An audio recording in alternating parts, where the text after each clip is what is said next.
Hello and welcome to my Kingdom Hearts 1.5 Final Mix 100% Trophy Guide video. In this video we're going to talk about the Speedster Trophy, the Unchanging Armour Trophy and the Undefeated Trophy. So I'd recommend doing this on your first playthrough. If you are confident in yourself, you can put it on easy, but it will be relatively difficult at the end if you've never played before. But for the most part it shouldn't be too bad if you've got items with you and stuff like that. But you can't change your equipment and you can't change your weapon. So essentially you're going in bare bones, so you will take a fair amount of damage towards the end of the game. Speedster Trophy is basically completing the game within 15 hours, I think, which isn't difficult at all to do, especially if you just rush through the game. If you know where you're going, it's definitely not difficult at all to do. I've done separate sort of guides on each level, so hopefully you'll see the path that you need to follow if you have been watching. But mainly it's walking around that takes the most time in levels and not knowing where you're going.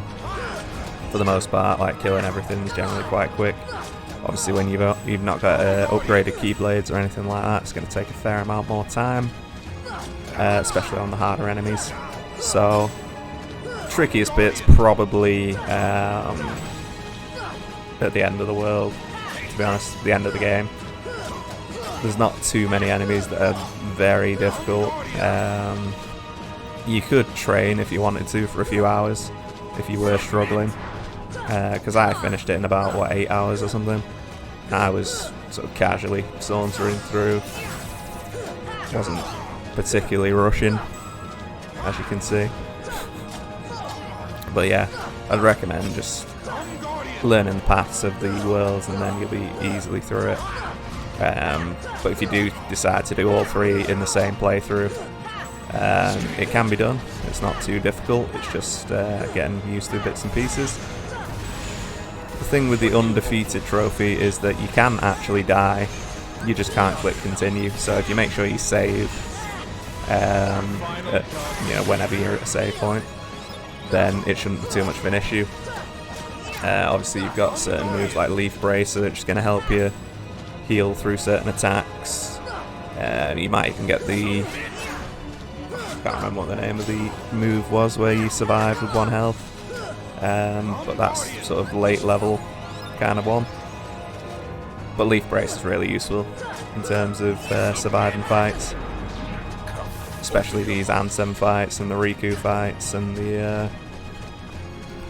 even the, what's it called, the one from Fantasia, the big beast. It does a load of fire moves on you. But yeah, for the most part, you're just going to want to go through the game casually.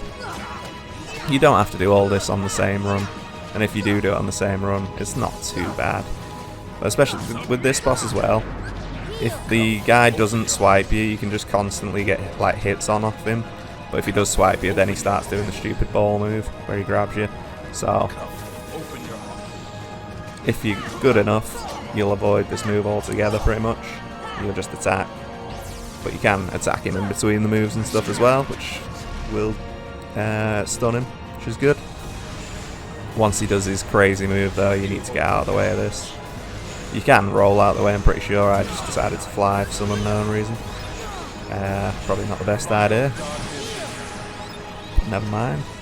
Make sure you got a lot of items by the end as well. You can use items, but you can't change your equipment. So throughout the whole game, do not change anything.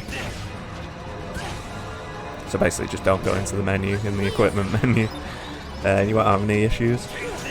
But yeah, it was a bit of a struggle because I wasn't really used to the game again. It's been years and years and years since I've completed it before. But yeah, if you can just keep on top of it, attacking, try not to get hit by the shadow, and you will be fine. Again, if you've got a load of Mega Elixirs, you should have quite a few by the end of the game.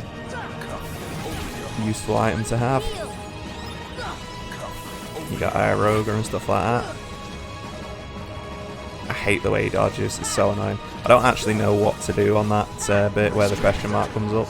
I don't know if you just dodge it. I know it takes damage off you in like a poison-y type fashion. But yeah, annoying fight to say the least. this final one. But if you're having any specific trouble, let me know. But as long as you get through the levels relatively quickly, it shouldn't even be too bad. I did it every level, I'm pretty sure. You can skip certain levels, like Monstro and stuff. Maybe you can't skip Monstro. Or maybe you can, actually. You might be able to fly out of Monstro before completing it. I can't remember, but there is certain ones that you don't even have to do. But obviously, if you're going for the 100%, you might as well just do it. But I definitely recommend doing these on easy. And then on your proud playthrough, you can go for whatever else. Obviously, well, in fact, you could do this on easy, get to the end, and make sure you got a save point before the end, and then you can just load it, and then you can do all the other secret stuff to make it easier on yourself rather than doing everything on proud afterwards. As you can see, if you dodge his hits, you don't have to deal with the nonsense that comes, but unfortunately I wasn't very good at dodging his hits. But luckily we got a few hits in there, whilst he was stunned. Beautiful stuff.